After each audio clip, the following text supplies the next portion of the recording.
नमस्कार। वाउ पोडकास्टमा यहाँहरूलाई हार्दिक स्वागत छ। आजको श्रृङ्खलामा हामी बाल उदय कथा सुनाउनेछौँ। बाल उदय मासिक बाल पत्रिका हो। बालबालिकाको आफ्नै पत्रिका। हामी भन्छौँ बालबालिकाको नजिकको साथी हो बाल उदय।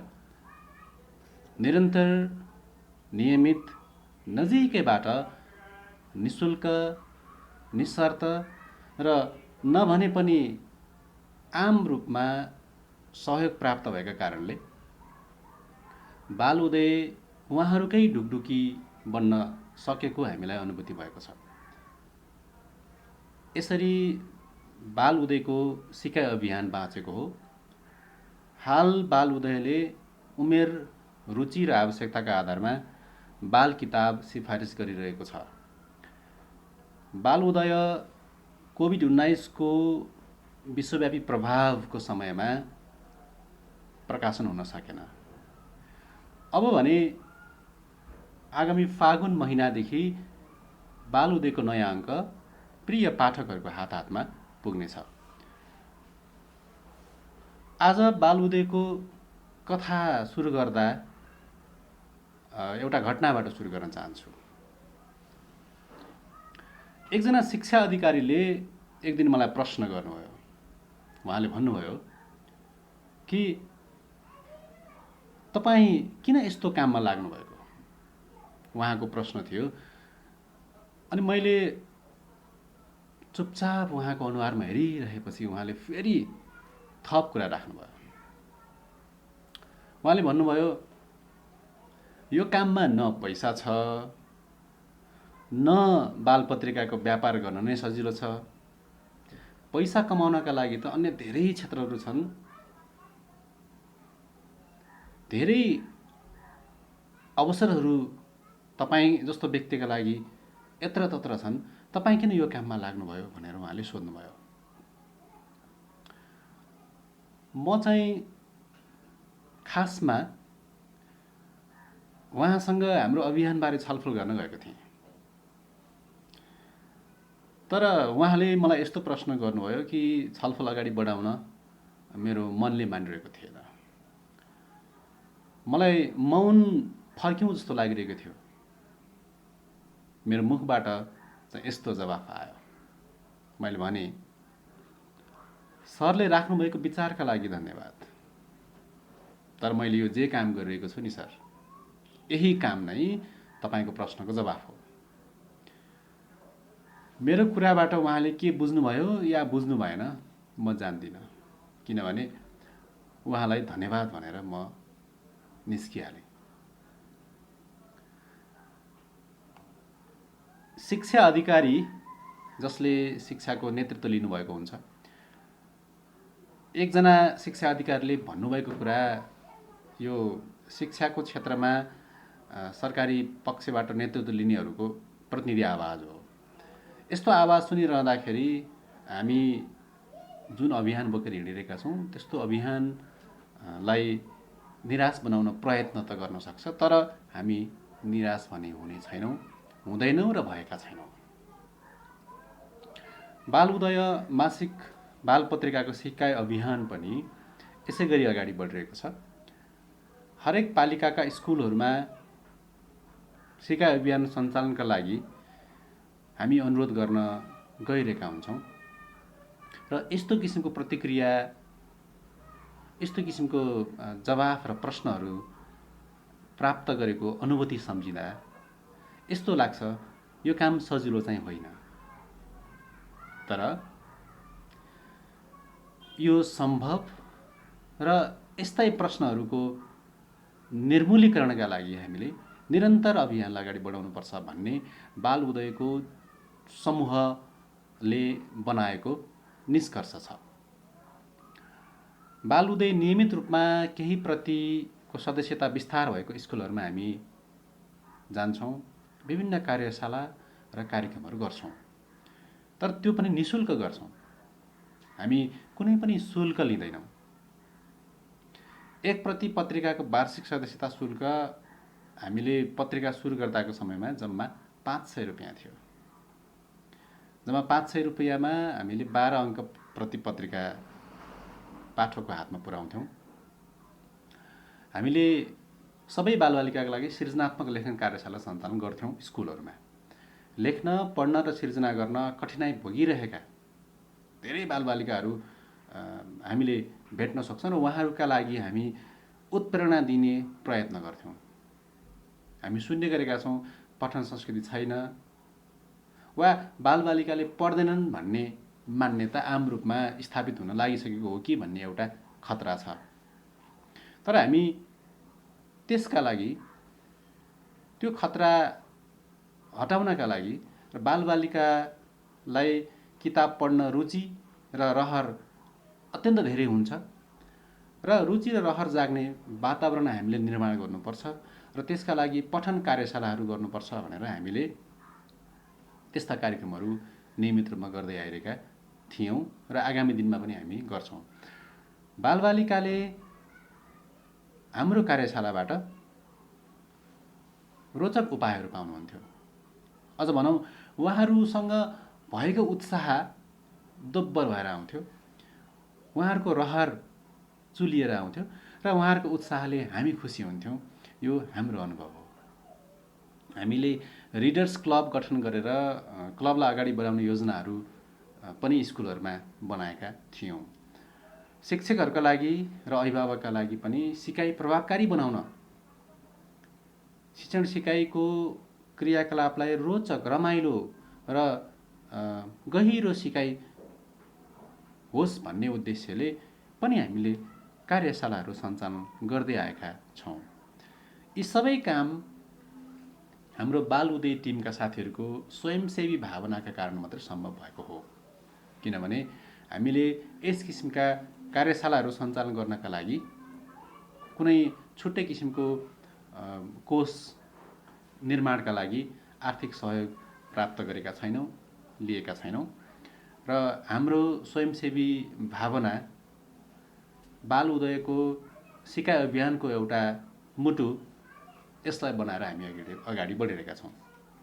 आजका दिनमा पनि हामी त्यस्तै कार्यक्रमहरू सञ्चालन गर्ने प्रयासका लागि तयारी गर्दै आगामी यात्रा सुखद रहने प्रतीक्षामा छौँ।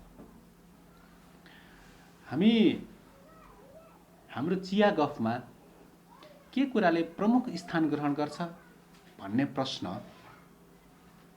हामी आफैलाई पनि सोधिरहेका हुन्छौँ। मलाई लाग्छ यस्ता प्रश्नले हाम्रो आगामी यात्राका लागि बाटो खन्छ। मेरो व्यक्तिगत अनुभवले पनि यसो भन्छ। बालपत्रिका प्रकाशनको योजना बनाउँदै चिया गफमा साथीहरूसँग छलफल गरेको लगभग 1 दशक अघिको स्मृति मसँग ताजा छ। त्यो ताजा स्मृति आजका लागि सम्झन लायक सम्पत्ति र आगामी यात्राका लागि मार्गदर्शक हो। पटक पटक यस्ता चिया बैठकहरू सम्पन्न भए। पत्रिकासँगको नाता स्कुल पढ्दादेखि नै बसेको थियो। स्कुल पढ्दाका चाहिँ हामी साथीहरू मिलेर भित्तीय पत्रिका प्रकाशन गर्थ्यौँ। चार्ट पेपरमा हस्तलिखित सामग्रीहरू सहित पत्रिका डिजाइन गर्थ्यौँ। लेखन, सम्पादन, डिजाइन सबै काम हामी साथी मिलेर गर्थ्यौँ। त्यो रोचक सम्झनाले आज पनि एउटा प्रेरणा जागृत गरिरहेको छ र यस्तै खालको काम गर्नुपर्छ भन्ने भावनाले पनि हामी काम गरिरहेका छौँ। एसएलसीको परीक्षा दिएपछि म शिक्षण कार्यमा संलग्न भएँ। शिक्षण पेसाबाट कमाएको तलब नै खर्चिएर त्रिवेणी नामक साहित्यिक पत्रिका निकालेको प्रसङ्ग सम्झिँदा आफैलाई यो कथा हो कि जस्तो पनि लाग्छ। साहित्यिक मित्रहरूसँग मिलेर बुकी नामक साहित्यिक पत्रिका पनि प्रकाशन गरेको अनुभव छ।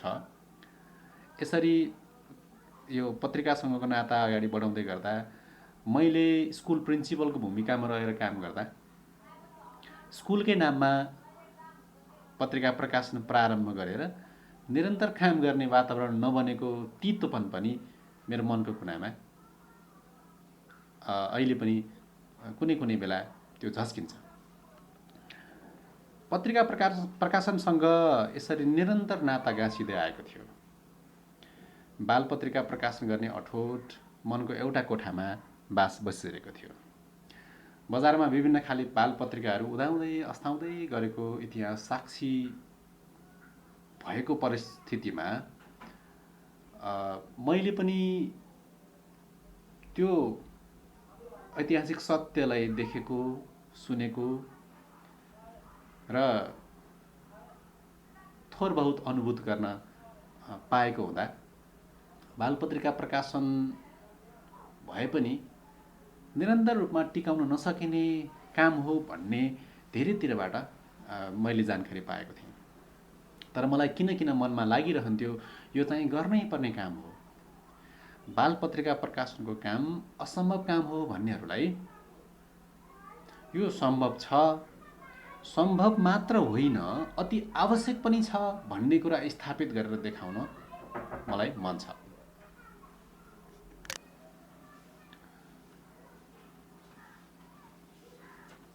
मैले धेरैजनाबाट के सुने भने केटाकेटीको लागि काम गर्ने रहर त मेरो पनि हो तर सकिन्न हो, यो किसिमको कुरा सुनिसकेपछि किन यस्तो होला भन्ने मलाई लागिरहन्थ्यो। बालपत्रिका प्रकाशनको काम त झन् गर्दै नगरे हुन्थ्यो भन्ने आशय पनि मैले धेरैजनाबाट प्राप्त गरेँ। काम गर्नु तर आर्थिक रूपमा चाहिँ नफस्नु है भन्ने शुभचिन्तकहरू पनि हुनुहुन्थ्यो। एकदम राम्रो काम हो अगाडि बढ्नु भन्ने, तर सहयोग चाहिँ गर्दै नगर्ने पनि मैले धेरैजना भेटेँ। निरन्तर रूपबाट प्राप्त भएका सहयोग, सहकार्य र सहृदय भावनाहरूले बाल उदयको अभियानलाई अगाडि बढाएको छ। केटाकेटीहरू पढ्दैनन् भन्ने मान्यता नै गलत छ। उनीहरू पढ्न चाहन्छन्, राम्रा रमाइला सामग्रीको पहुँच बनाउनु जरुरी छ भन्ने कुरा स्थापित हुँदै गएको छ। हामीले त्यस्तो अनुभूति गर्दै आइरहेका छौँ।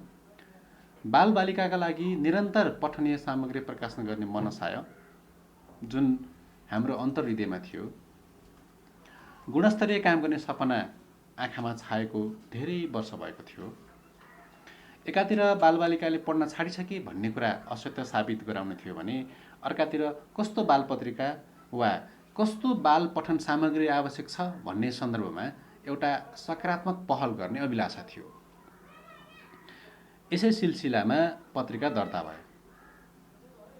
बाल उदय मासिक बाल पत्रिका प्रकाशनको तयारी सुरु भयो। पत्रिका प्रकाशन, सम्पादन, वितरण र सञ्चालनको अनुभव भएका धेरै व्यक्तिहरूसँग भेटेर छलफल गरेँ। सबैबाट सकारात्मक ऊर्जा प्राप्त गरेँ। तर टिकाउने कसरी भन्ने कुरा नै प्रमुख हो भन्ने आयो। यसको मूल जरा थियो आर्थिक पक्ष। म सोच्थेँ 10,000 जनाले 1,000 वा 1,000 जनाले 10,000 दिनुभयो भने पनि 1 करोड हुन्छ। 1 करोड रुपैयाँले अभियान मजाले चल्छ। तर सोचे जस्तो कहाँ भइहाल्छ र? त्यस्तो सम्भव भए पनि समय लाग्छ। अनि हामीले बाल उदयको प्रवेशाङ्क 2,000 प्रति प्रकाशन गर्यौँ। 1,000 प्रति त खुद्रा बिक्री नै भयो। तर के भयो भने पत्रिका प्रकाशनमा एक प्रतिका लागि हाम्रो लगभग 65 देखि 70 रुपियाँ लागत थियो। पत्रिका प्रकाशन त्यो उत्पादनको लागत त्यति थियो। अनि हामीले पत्रिकाको बजार मूल्य 50 राखेका थियौँ जम्मा। सदस्य बन्दा वा खरिद गर्दा करिब 40 पर्न जान्थ्यो। हामीलाई लाग्थ्यो महँगो भयो भने बालबालिकालाई सदस्य बन्न नि कठिनाइ पर्छ कि। अनि हामीले के सोचेका थियौँ भने विज्ञापनबाट चाहिँ आम्दानी गर्न सकौँला। आम्दानी नभएको पनि होइन, तर पुग्ने जति आम्दानी हुन सकेन। तर पनि हामीले पाएको सकारात्मक सहयोग र सहकार्यले भने ऊर्जा दिइरहेको थियो। आर्थिक रूपमा त्यो जुन सन्तुलन होइन, बजारसँगको सम्बन्धको सन्तुलन नमिलेको कारणले हामीलाई आर्थिक कठिनाइ भने सुरु प्रवेश अङ्कदेखि नै पर्दै गयो। त्यस अर्थमा हामी नियमित हुन मुस्किल भए पनि निरन्तर पत्रिका प्रकाशन गर्ने हाम्रो प्रण थियो, छ र अझै पनि छ। हामी त्यसमा लागिरह्यौँ। 1000 प्रति त बजारमा सजिलै जान्छ होला भन्ने लाग्थ्यो हामीलाई सुरुमा। तर हामीले सुरुमा 2000 प्रति पत्रिका प्रकाशन गरेकोमा हाल आजको तथ्याङ्क हामीले हेर्दाखेरि 2000 भन्दा बढी पत्रिका त वार्षिक सदस्यताबाट नै बजारमा जान्छ। हाम्रो आजीवन सदस्य 65 जना हुनुहुन्छ। 250 स्कुलसँग सिकाइ अभियानमा सहकार्य भइरहेको छ। पूर्वमा इलाम झापादेखि पश्चिममा कैलाली जुम्लासम्म हाम्रो पत्रिका पुग्छ। बैंक, वित्तीय संस्था, सरकारी एवं गैर सरकारी संस्थाहरूसँग पनि नियमित सहकार्यका प्रयत्नहरू भइरहेका छन् र केही सहकार्यहरू परिणाममुखी रूपमा हामीले अगाडि बढाइसकेका पनि छौँ। यसरी बाल पत्रिका प्रकाशनका लागि काम गरिरहँदा हामीलाई सर्वप्रथम पत्रिका किन प्रकाशन गर्ने भन्ने प्रश्नले अत्यन्त धेरै झकझक्याएको थियो र बाल पत्रिका या बालबालिकाका लागि सामग्री प्रकाशन अथवा उत्पादन गर्दाखेरि यो प्रश्न अत्यन्त जरुरी हुन्छ भन्ने हामीलाई लागेको हो। पत्रिका किन प्रकाशन गर्ने भन्ने सवालमा हामीले छलफल गऱ्यौँ र तयारी गऱ्यौँ। जस्तो कि बाल पत्रिकामा कस्ता सामग्री समावेश गर्ने वा नगर्ने, यो सवाल चाहिँ महत्त्वपूर्ण हो भन्ने कुरामा हामी प्रष्ट थियौँ। बाल पत्रिका भएका कारण कुनै पनि हिसाबले बालबालिकाका लागि विषजन्य सामग्री बन्देज गर्नुपर्छ भन्ने कुरामा हाम्रो समूहले अडान लियो र त्यसको प्रयत्न हामीले जारी राख्यौँ। बालबालिकाको स्वास्थ्यलाई प्राथमिकतामा राखेर स्वस्थ बन्न सघाउने र त्यो सहयोग गर्ने किसिमको सामग्री प्रकाशन गर्ने कुरामा हामीले ध्यान दियौँ र अस्वस्थ बनाउने किसिमका सामग्रीहरूको विज्ञापनमा हामीले रोक लगायौँ। हामीले सामग्री सङ्कलन गर्दा विज्ञान र प्रविधिमा जोड दियौँ। बालबालिकामा वैज्ञानिक सोच, चिन्तन र सृजनशीलता विकास गराउने कुरामा प्राथमिकता दियौँ। बालबालिकाको आत्मविश्वास बढाउने र उहाँहरूको आफ्नै कुरा, जस्तो कि बालबालिकाले आफ्नो कुरा कहाँ सुनाउने भन्ने पनि एउटा त्यो अभाव पनि हामी देखिरहेको परिदृश्यमा हामीले चाहिँ आफ्ना कुरा राख्न पाउने चौतारी चाहिँ बालउदय हुनसक्छ र त्यस्तो बनाउनुपर्छ भन्ने मनसायबाट यो उहाँहरूकै पत्रिका बनाउने सोच बमोजिम हामीले काम जारी राख्यौँ। यसरी बाल उदयको यात्रा अगाडि बढिरहेको छ। बाल उदयको कथा धेरै लामो हुनसक्छ किनभने हामीले छोटो अवधिमा धेरै अनुभव हासिल गरेका छौँ। हाम्रो अनुभवको एक टुक्रा कुराकानी आज प्रस्तुत गऱ्यौँ। हामी वर्तमान समयमा बाल किताब अभियान लिएर पाठकहरू माझमा गइरहेका छौँ। उमेर, रुचि र आवश्यकताका आधारमा बाल किताबहरू सिफारिस गरिरहेका छौँ। हामीले अक्षरशः पढेर उपयुक्त लागेका किताबहरू मात्र हामी सिफारिस गर्छौँ। बालबालिकाका लागि बालबालिकासँगै काम गर्ने हाम्रो सपना जीवित छ। हाम्रो बाल उदय सिकाइ अभियानको यात्रा जारी छ। हामी सिकाइ अभियान लिएर नवीन किसिमले फेरि निस्किँदैछौँ। तपाईँ हाम्रा बालबालिकालाई सघाउनु पर्यो भने हामी हरदम तत्पर छौँ। यसका लागि यहाँहरूले आजसम्म पुर्याउनु भएको सहयोग, तपाईँहरूसँग भएको सहकार्य र आगामी दिनमा हुन सक्ने सहकार्यका निम्ति बाल उदय परिवार हार्दिक आभार प्रकट गर्दछ। हामी वाउ पोडकास्टको अर्को एपिसोडमा फेरि भेट्नेछौँ। धन्यवाद, नमस्कार।